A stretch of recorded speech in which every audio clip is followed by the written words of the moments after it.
तो मूवी की स्टार्टिंग एक अननोन जगह से होती है, जहाँ पर अटैक होने के कारण सभी लोग इधर उधर भाग रहे होते हैं कि तभी हम एक बिल्डिंग पर एक जायंट स्पाइडर को देखते हैं, जो कि साइज में काफी बड़ी होती है और वो अपने सामने आने वाली हर एक चीज को डिस्ट्रॉय कर रही होती है। वहीं उसके चारों तरफ काफी सारे हेलीकॉप्टर्स भी मौजूद होते हैं, जो कि उसे मारने की कोशिश कर रहे होते हैं कि तभी सीन शिफ्ट होता है एक आदमी की तरफ, जिसका नाम एलेक्स मैथिस होता है, जो कि लॉस एंजलिस में एज अ एक्सटरमिनेटर काम करता है और उसकी फाइनेंशियल कंडीशन भी कुछ ठीक नहीं होती। वहीं इन सब के बाद हम देखते हैं कि एलेक्स एक बूढ़ी औरत के घर एक माउस पकड़ने के लिए जाता है और उस माउस को पकड़ने के बाद वो उसे पार्क में छोड़ आता है। मगर जब एलेक्स वहाँ से जा रहा होता है तो तभी वो बूढ़ी औरत उसकी मदद करने के बदले एलेक्स को एक केक गिफ्ट करती है, जिसके दरमियान उस बूढ़ी औरत को एलेक्स के हाथ पर एक स्पाइडर दिखाई देता है, जिसे देखकर वो उसे अपनी सैंडल की मदद से मारने की कोशिश करती है, मगर गलती से उसका निशाना चूक जाता है और वो स्पाइडर एलेक्स को काट लेती है, जिसकी वजह से एलेक्स अब एंटी पॉइजन इंजेक्शन लगवाने के लिए हॉस्पिटल जाता है, जहाँ पर एक नर्स उसे इंजेक्शन दे देती है। वहीं इसी बीच हम उस हॉस्पिटल में एक डेड बॉडी को देखते हैं,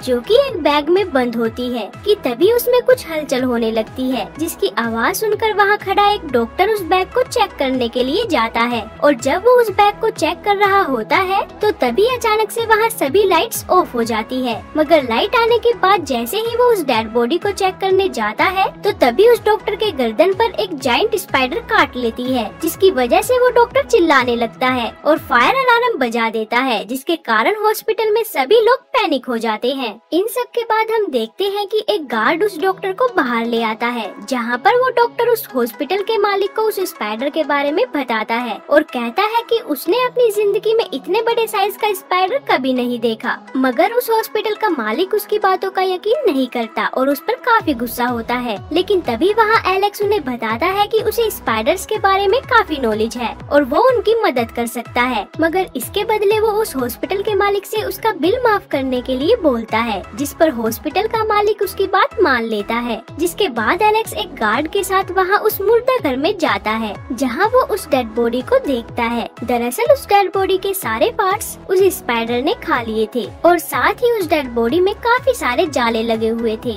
जिसे देखकर एलेक्स काफी घबरा जाता है और उस रूम को चेक करने लगता है, जिसके दरमियान उसे वहाँ पर एक वेंटिलेशन डोर खुला मिलता है, जिसे देखकर एलेक्स समझ जाता है कि वो स्पाइडर अब उस रूम में नहीं है और इसलिए वो उस गार्ड से पूछता है कि आखिर वो रास्ता जाता कहाँ है, जिस पर वो गार्ड उसे बताता है कि वो रास्ता नीचे बेसमेंट तक जाता है, जिसे सुनकर एलेक्स तुरंत वहाँ से बेसमेंट में जाने के लिए निकल जाता है। वहीं दूसरी तरफ उस हॉस्पिटल में मेजर ब्रैक्सटन टैनर और उनकी lieutenant Curly Brant military task force के साथ हॉस्पिटल आते हैं और उस हॉस्पिटल के मालिक से कहते हैं कि उनके हॉस्पिटल में गलती से एक इन्फेक्शियस डिसीज पेशेंट की डेड बॉडी आ गई है, जो कि आपके हॉस्पिटल के दूसरे पेशेंट के लिए काफी खतरनाक हो सकती है। वहीं इन सब बातों के दरमियान हम एक पेशेंट को देखते हैं, जो कि उसी हॉस्पिटल में मौजूद होता है और उसके रूम में भी वो स्पाइडर वेंटिलेशन डोर की मदद से आ जाती है और उस पेशेंट को मार देती है। दूसरी तरफ जब ब्रैक्सटन और कैरली को उस पेशेंट के बारे में पता चलता है तो वे तुरंत उसे देखने के लिए चले जाते हैं, जहाँ पर उस पेशेंट को देखने के बाद उनका डॉक्टर उन्हें बताता है कि वो स्पाइडर अब साइज में पहले से 4 गुना ज्यादा बड़ी हो गई है। और यहाँ पर हमें पता चलता है कि ब्रैक्सटन और कर्ली उस हॉस्पिटल में किसी डेड बॉडी को लेने के लिए नहीं, बल्कि उस स्पाइडर को पकड़ने के लिए आए थे।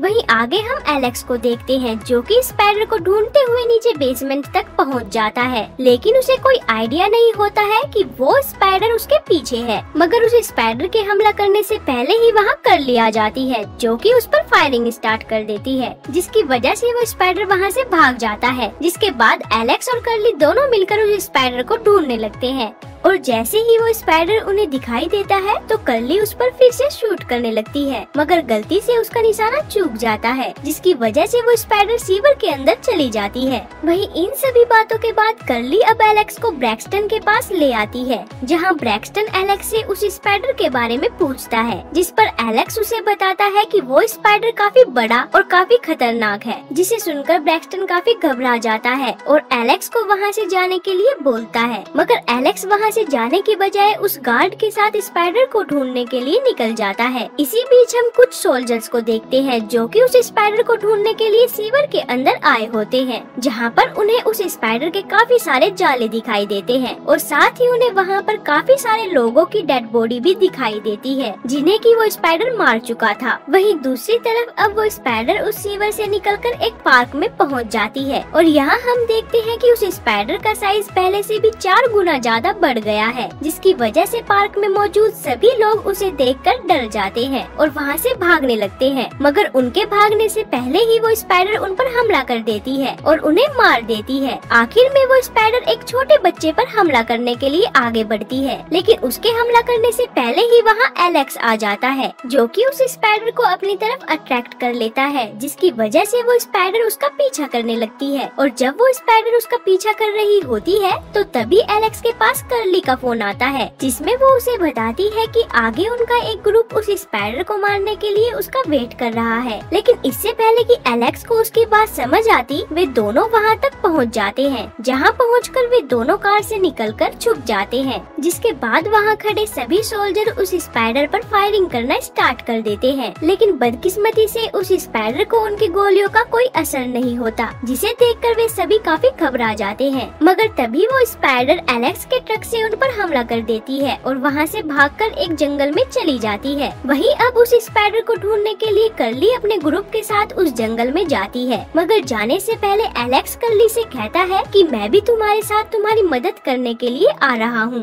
जिस पर कर्ली उसे उनके साथ आने से मना कर देती है और जंगल में चली जाती है, जहाँ पहुँचकर कर्ली के ज्यादातर साथी उस स्पाइडर की वजह से मारे जाते हैं, जिसे देखकर कर्ली काफी घबरा जाती है और वहाँ से भागने लगती है। मगर तभी उसका हाथ उस स्पाइडर के एक वेब में फंस जाता है, जिसकी वजह से कर्ली अपने हाथ को उस वेब से छुड़ाने की काफी कोशिश करती है, लेकिन वो अपने हाथ को छुड़ाने में नाकामयाब हो जाती है कि तभी इतने में वहाँ पर एलेक्स आ जाता है, जो कि एक चाकू की मदद से उस वेब को काट देता है, जिसके दौरान वो स्पाइडर उन्हें देख लेती है और उन पर हमला करने के लिए आगे बढ़ती है। लेकिन उसके हमला करने से पहले ही वहाँ पर वो गार्ड आ जाता है, जो कि उस स्पाइडर पर फायरिंग करने लगता है और उस स्पाइडर पर फायरिंग करने के कारण उन्हें वहाँ से भागने का मौका मिल जाता है। मगर जब वे सभी उस स्पाइडर से बचकर भाग रहे होते हैं तो तभी वो स्पाइडर कर्ली को अपने वेब की मदद से पकड़ लेती है, जिसके तुरंत बाद वहाँ पर काफी सारे सोल्जर्स आ जाते हैं जो कि उस स्पाइडर पर फायरिंग करने लगते हैं, जिसकी वजह से वो स्पाइडर कर्ली को लेकर वहाँ से चली जाती है। वहीं इन सभी बातों के बाद हम ब्रैक्सटन और उसकी टीम को देखते हैं, जहाँ पर एलेक्स गुस्से में आकर ब्रैक्सटन से पूछता है कि यहाँ पर चल क्या रहा है और वो इतनी बड़ी स्पाइडर आखिर आई कहाँ से, जिस पर वहाँ मौजूद एक प्रोफेसर उसे बताता है कि उन्हें मार्स पर एक एलियन का डीएनए मिला था, जिसकी मदद से उन्होंने हार्मोन की ग्रोथ को बढ़ाने के लिए उसे एक स्पाइडर पर टेस्ट किया था, लेकिन उनका एक्सपेरिमेंट किसी वजह से फेल हो गया, जिसकी वजह से उस स्पाइडर का साइज बढ़ता ही जा रहा है। और साथ ही वो प्रोफेसर उसे ये भी बताता है कि वो स्पाइडर अब लास्ट स्टेज पर पहुंच चुकी है, जिसका मतलब है कि वो स्पाइडर अब अपने साइज के स्पाइडर्स को रिप्रोड्यूस करेगी, जिसे सुनकर वे सभी काफी घबरा जाते हैं। वहीं दूसरी तरफ हम उस स्पाइडर को देखते हैं जो कि उस सिटी में बुरी तरह से तबाही मचा रही होती है और देखते ही देखते वो स्पाइडर एक बिल्डिंग के टॉप पर पहुंच जाती है, जहां पर काफी सारे हेलीकॉप्टर उसे मारने की कोशिश कर रहे होते हैं। और यहाँ पर हमें पता चलता है कि उस स्पाइडर ने अपने अंडे उस बिल्डिंग में दिए होते हैं, जिन्हें बचाने के लिए वो उन हेलीकॉप्टर्स को डिस्ट्रॉय कर देती है और साथ ही वो कर्ली और बाकी लोगों को भी उस बिल्डिंग में ले आती है